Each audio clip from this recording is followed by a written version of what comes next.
Where it came from was this idea. I was thinking a lot about where the power is held in our society and how a very few holds on to the maximum power. I think it was sort of thinking around sort of the 1% kind of idea, and just wondering what it is that keeps the majority of us in control, and sort of continuing to support those systems which work against us. And it started me thinking about the control of story, the way that we're kind of told who we are through the story of law, through the story of culture, through the story of reporting, and just kind of rhetoric as well, like spin.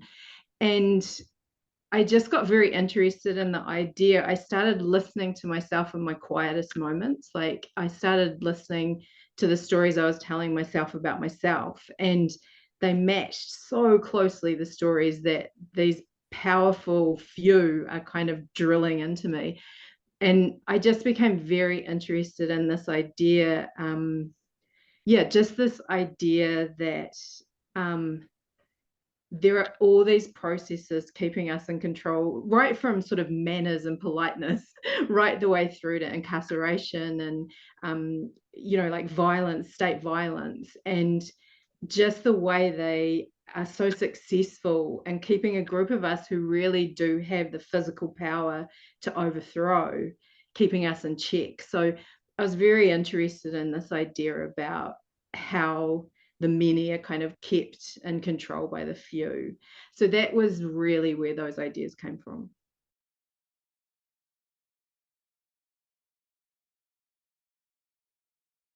I really, really love this question. And I kind of wanted to talk a little bit more from a personal level. And I was thinking about how guilt for me doesn't seem like the most productive state for me to be in. It kind of turns me in on myself, and it separates me from the community that perhaps I've behaved badly in, or the community where I've wronged or done something bad. Like it just sort of separates me.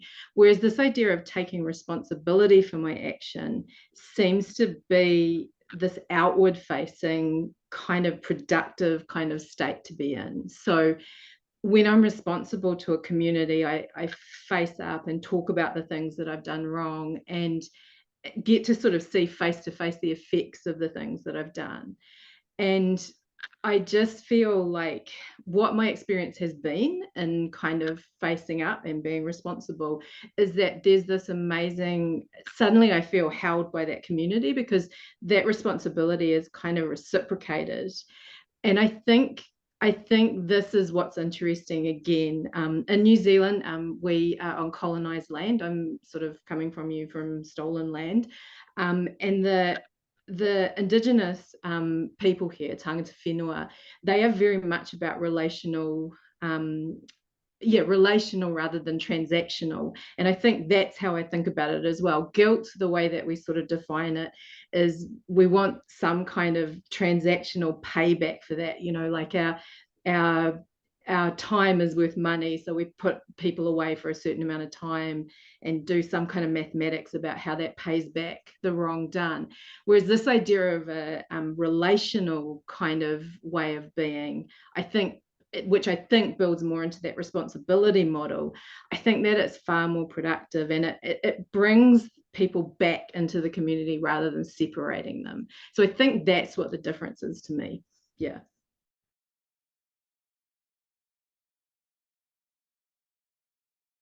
So I'm on record as saying that I don't think fiction does much, and that I think what I mean by that is that I think that we do need to continue with our activist work as well. I think it'd be lovely if I could write a story and the world would change, but that hasn't been my experience. But I do think what fiction can do, which is helpful, is that it can put the question in different power paradigms. So it's very hard to imagine different solutions to justice at the moment because we sort of have all these structures set in place that we really need imaginative work to just do the thought experiment of what it looks like if we get ourselves out from under that system.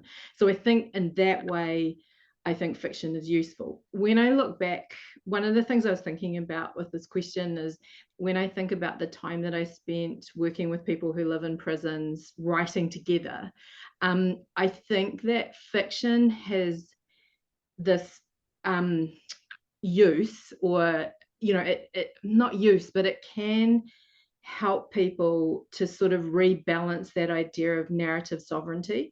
I think going back to that first thing of our stories being taken away from us and us being told who we are, I think that often fiction, because nothing's ever wrong in fiction, no one can ever say, no one can kind of fact check your fiction.